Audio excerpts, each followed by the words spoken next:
Marc, moi et la face de Chipmunk ici. Oh, la pluie de tes insultes n'était pas le parapluie de l'indifférence de la face de Chipmunk, espèce de croustille rabougrie à saveur de fromage artificiel? Oh ben, regardons ça, Monsieur Fusée, qui pense qu'il va me faire fâcher. Les fusées de Monsieur Fusée sont plus grosses que tes fusées. Est-ce que c'est une façon de dire que j'ai des petits doigts, ça?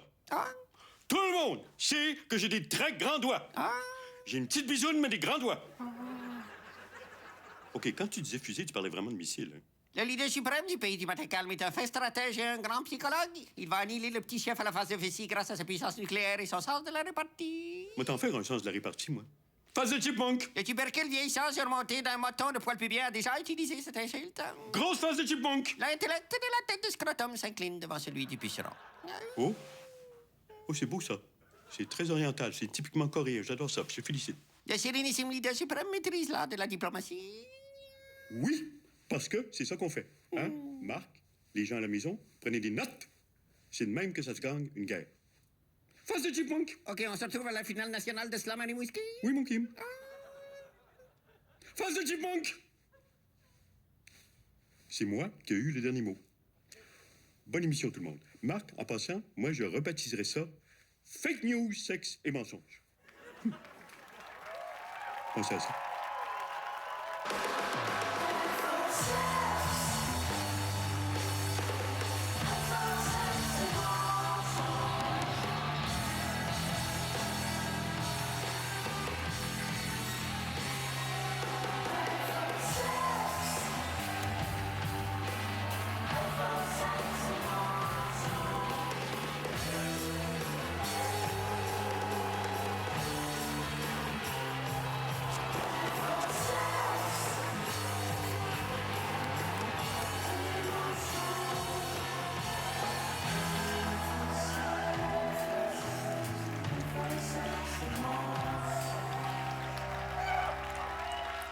Bonsoir à tous et toutes et bienvenue dans le champêtre et coloré Colisée d'Info Sexe et Mensonges où je t'offre chaque semaine, gourmande publique, une croustade d'informations et sa boule de crème à glace de rigolade. Alors là, je vais vous le dire d'emblée tout de suite en commençant tout de go, je suis très fébrile. Oui, je suis sur les dents parce que c'est demain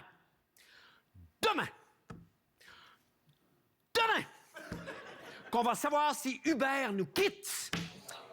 Oui! Je sais. Bon, là, évidemment, j'aimerais préciser ici qu'on parle bien d'Uber, la compagnie de taxis qui ne sont pas des taxis, et non pas d'Uber Reeves, le chantre des galaxies lointaines qui, par ailleurs, se porte à merveille. Non, mais c'est vrai, c'est parce qu'il y en a qui peuvent se mêler. Moi-même, d'ailleurs, j'ai passé mon été à essayer de rejoindre M. Reeves pour qu'il me ramène chez nous le soir après des barbecues trop arrosés. Il est quand même venu 2 fois. Charmant monsieur. Il fait très bien ses angles morts. Pas vrai. Ben, tu sais, un génie. Enfin, en tout cas, Uber, les taxis qui sont pas des taxis, veut quitter le Québec. Comme vous savez tous, parce qu'ils sont pas contents qu'on leur demande d'obliger leurs partenaires à suivre une formation de 35 heures. Moi, je sais pas. Personnellement, 35 heures, ça me semble tout à fait raisonnable. C'est exactement le temps que ça prend pour traverser l'échangeur Turco depuis le début de l'automne. Fait que, tu sais, come on, Uber, come on!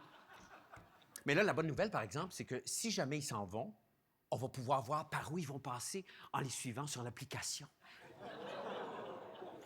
Bon, évidemment, là, c'est pas... Vous êtes bons. Mais c'est pas juste dans les grosses villes qu'il se passe de quoi au Québec. Non, mes amis, je sais pas si vous avez vu dernièrement le très percutant et pénétrant blockbuster de notre intellectuel et épicurien, M. Marc Séguin, intitulé « La ferme et son état ». Avez-vous vu ça? Alors, oui, c'est bien ça. Très bien. Dans son documentaire, notre peintre, acériculteur et philosophe, Marc Séguin, déplore la place de plus en plus restreinte accordée aux agriculteurs québécois. Et avec raison, moi, j'ai toujours dit qu'on voyait jamais assez fardoche dans Passe-Partout. Et selon notre grand penseur, Marc Séguin, je le répète, qui, tout le monde le sait, évidemment, possède la vérité, et probablement aussi un très gros bat, les agriculteurs sont pratiquement devenus une espèce protégée au Québec. Alors, c'est pourquoi moi, altruiste comme je suis, j'ai décidé de faire ma part ce soir et d'instaurer dans l'émission un nouveau segment info-sexéphonie que j'ai nommé les nouvelles du terroir. Et on a d'ailleurs quelqu'un qui est sur le terrain en ce moment. qu'on va rejoindre à l'instant, Monsieur Guillaume Girard, journaliste du Terroir. Guillaume, bonsoir. Eh oui. Bonsoir, Marc. Alors, Guillaume, vous êtes en région présentement, je pense. Exactement, Marc. OK, vous vous situez où exactement? Écoutez, Marc, vu la sensibilité des informations que je vais vous livrer ce soir, je préférerais taire ma position exacte. OK. Donc, vous êtes venu constater les faits relatés dans le documentaire de Marc Séguin, pardon. Est-ce que ça va si mal que ça en région, Monsieur Girard? Bien, si vous le voulez bien, je vais laisser les faits répondre à ma place, Marc, parce qu'ils parlent d'eux-mêmes. D'accord. Je vais vous parler de Claude Pépin. J'imagine que vous connaissez Claude Pépin. Non, malheureusement pas du tout, Monsieur Girard. Ben, c'est ça. Il y a beaucoup de désinformation. Claude Pépin, c'est un homme de Warwick qui a tout récemment été intronisé au temple de la renommée de l'agriculture du Québec. Ah oui. Laissez-moi vous raconter Claude Pépin un instant et on décidera ensemble s'il est malheureux, OK? OK, très bon. Tu sais, Marc, l'Expo Bœuf, hein? Vous aimez ça, aller à l'Expo Bœuf à Victo? Ben, Marc, la prochaine fois que vous embarquez Madame Labrèche et toute la petite famille dans le VUS, rappelez-vous que c'est grâce à Monsieur Pépin. Ils ont fait une conférence de presse. Le président de la Société de l'agriculture des Bois-Francs était là, en personne. Ah oui. OK. Pensez-vous que Marc Séguin a eu ça, lui, dans son studio de Brooklyn? Ah. C'est-tu rendu qu'il donne des trophées au monde qui fait des documentaires? Ouais, non, ben c'est sûr que vu comme ça sonne comme un time-sharing au paradis. Mais est-ce que c'est seulement un exemple ou c'est vraiment généralisé là, dans les régions que ça va mal? OK, c'est juste un exemple. Oui. Laissez-moi vous parler de Guylaine Lévesque de Montjoly, Bon. qui vient de gagner la rondelette somme de 40 000 au banco. 40 000. Ça, là, j'ai fait de la conversion pour vous, là. En argent de Montjoly, c'est 17 millions de dollars. OK. La madame Guylaine, là, c'est une frileuse. Elle a fait isoler sa maison en cuir, Marc. Ouais. Elle a fait caper son Corolla en or 14 carats, puis c'est pas tout. Elle était tannée que tout le monde appelle ça le Bas-Saint-Laurent. Elle a fait jacker la région de 3 pouces. Ah ouais. C'est-tu du malheur, ça? Je veux dire, je suis peut-être fou, là, mais moi, je vois du monde avec des projets. Puis, écoutez, Marc, là, des exemples comme ça, je pourrais vous en donner jusqu'à après-demain soir. OK. Regardez, là, je prends une nouvelle au hasard comme ça, là. Chaud comme une botte à 10 h le matin sur son tracteur. Ça va-tu? Je pense que oui. Le bonhomme défriche sa propre terre avec un 71 d'alcool agricole maison entre les cuisses. Ah, ouais. Ça va-tu bien? Je sais pas. tu sais. Ben, c'est sûr. Sur l'indice de bonheur, je pense que lui, il pète le .016, hein? Est-ce qu'on l'a, nous, cette liberté-là, de se torcher à s'en rendre aveugle un mardi matin en travaillant? Faites-vous ça, vous, à RTV? Respectueusement, je pense pas qu'on possède ça un jour. Moi, je le dis, ces gens-là ont compris quelque chose, puis cette chose-là, ça s'appelle bonheur. Eh bien, effectivement, c'est difficile à réfuter. Merci infiniment, Guillaume Girard, d'avoir rétabli les faits. C'est mon métier, Marc. C'est ma petite passion d'amour Oui. pour ISM. C'était Guillaume Girard en région. À vous, les studios. Ben, grand merci, mon cher Guillaume. Et quant à nous, mon public, on se retrouve tout de suite après la pause. Restez là.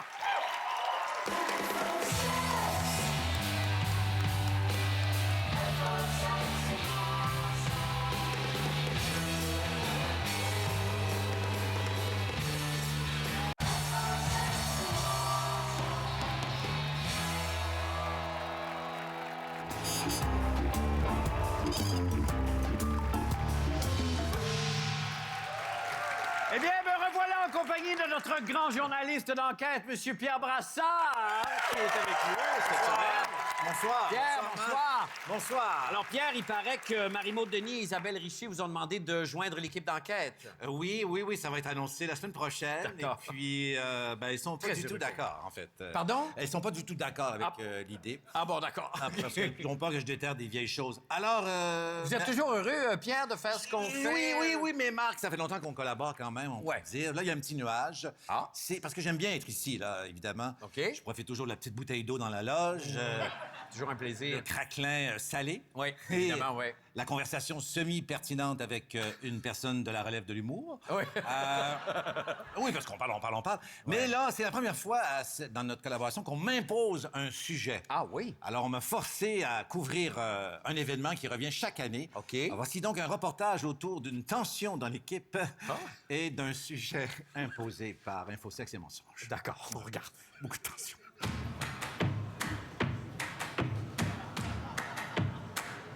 D'abord, avant le topo, là, moi, je mange une crêpe.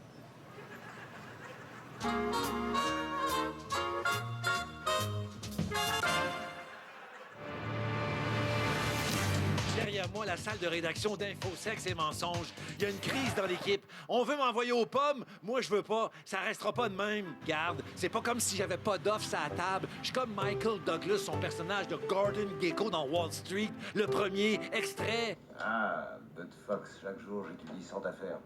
J'en choisis une. Moi aussi, j'étudie 100 affaires chaque jour, j'en choisis une comme Gordon Gekko. Pas d'aller aux pommes! Les pros l'auront remarqué, ça c'est le plan Urbania. Humour niché! Parce que pendant ce temps-là, je pourrais être en ville puis dénoncer ceux qui mettent le pied sur le dash quand il fait beau. Ça, c'est non. Ou encore m'insurger que c'est toujours cette photo-là qu'on voit quand on parle de Blade Runner. Hey, on décroche un moment donné!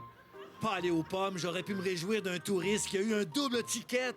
Ou si j'aurais pu filmer des arbres. C'est tellement nice. Je pourrais rire de mon voisin puis son installation pas boche. Je pourrais être en Bixi, man. Aller aux pommes? Non. Devenir chanteur folk? Oui! I see people with my hat cowboy. I travel around the world. And I never forget you. The yellow cell. Brassard, il devenait hausser la musique. On va être professionnel. Faut que je revienne sur le sujet. Pommes! Faut bien parler des pommes, donc je suis en compagnie d'une spécialiste de l'alimentation au Québec, de l'émission L'épicerie, Joanne Despins. Entrevue, notification. La pomme au Québec, c'est important, Joanne? Bien, c'est probablement la culture de fruits la plus importante au Québec. On mange des pommes 12 mois par année. Ça a évolué beaucoup parce qu'il y a des technologies maintenant qui nous permettent d'avoir des pommes à l'état de fraîcheur assez extraordinaire. On parle du Smart Fresh. Mais il y a eu aussi beaucoup de développement. C'est encore lu, je l'aime pas lu, je le quand délie. on parle des variétés, Là, faut que je fasse. Là, j'ai plein des indésirables. Là. C'est vraiment fatigant. On a des pommiers qui sont beaucoup plus petits. Faut que j'aille sur Twitter, c'est trop bon. OK, il y a le passé bon, j'aurais pu j'aime. C'est sûr que c'est pas évident pour les cultivateurs d'avoir des pommes biologiques parce que c'est une culture qui manque beaucoup de pesticides. Non, mais c'est un topo sur les pommes. Faudrait quand même que j'aille dans un verger. Qu'est-ce que ça donne? Allez en direction nord-ouest sur Saint-Hubert. 33 minutes avec le trafic.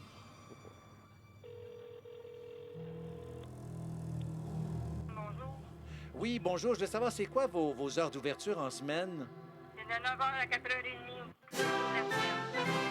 Merci beaucoup. Merci, fait gentil. Bye.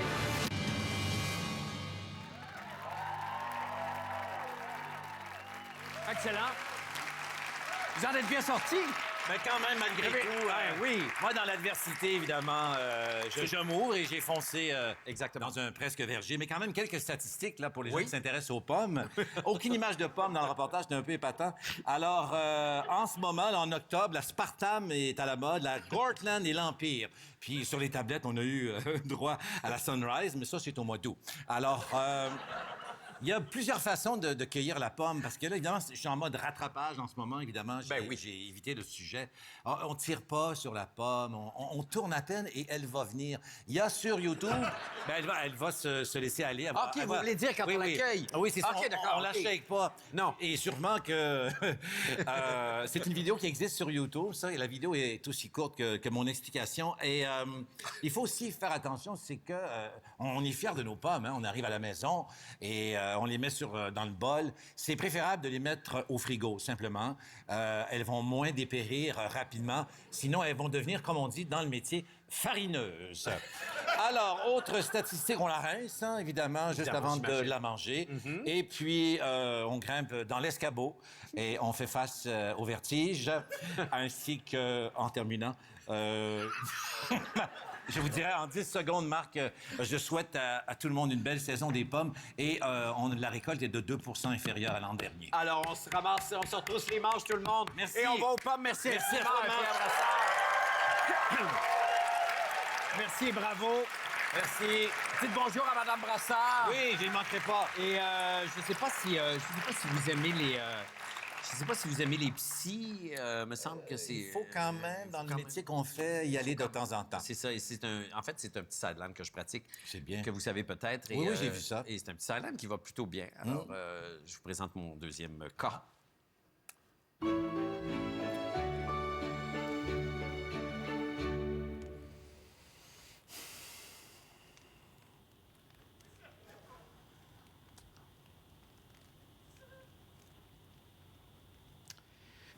Fait que comme ça file pas. Non. Honnêtement, ça va assez bien. C'est mes collègues qui m'ont demandé de venir ici, en fait. Ouais. Ben oui, j'imagine, ils trouvent que probablement que tu... Quoi? Ben non, mais que tu, je veux dire, bon, tu sais, complexe du sauveur de toute évidence, je pense. Non, non. Moi, je fais juste ma job. Malaise. Non. C'est ma job, c'est mon travail. Moi, je me suis lancé en politique pour aider les gens. Oui, je pense qu'on dit la même chose, là. Non. Toi, tu dis que j'ai un complexe. Oh boy. OK. Alors, le patient exhibe des signes de déni. Tu sais que je peux t'entendre, hein? Non. De toute façon, ça n'a rien à voir avec moi, là.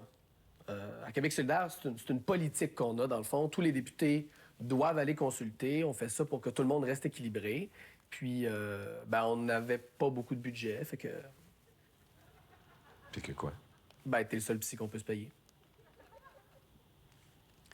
As-tu l'impression, Gabriel, d'avoir touché le fond en venant ici, c'est ça? Ben là, de plus en plus, oui.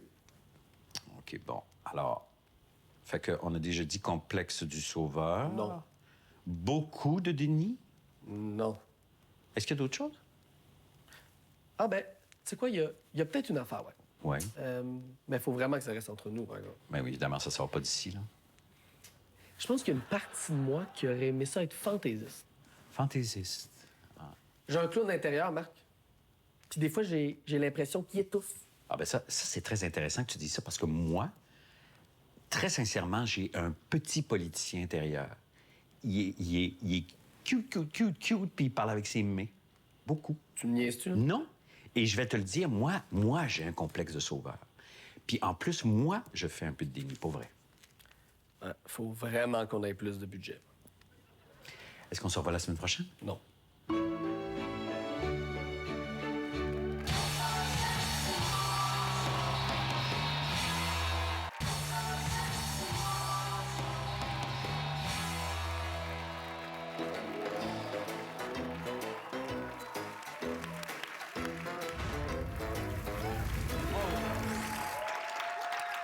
Rebonsoir tout le monde et bienvenue dans ma chaleureuse taverne où on peut me trouver chaque soir en train de siroter une bonne bière tout en interpellant des inconnus en leur criant « Hey, capitaine! » Ce soir, j'aurai le plaisir de le faire en compagnie de la très charmante et délicieuse Maude Landry qui est de retour.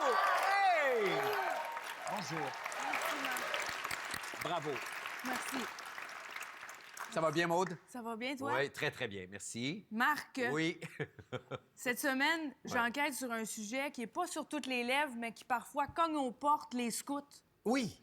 Oui. Je me penche sur la question suivante, Marc. Les scouts, mythe, légende, secte ou ninja?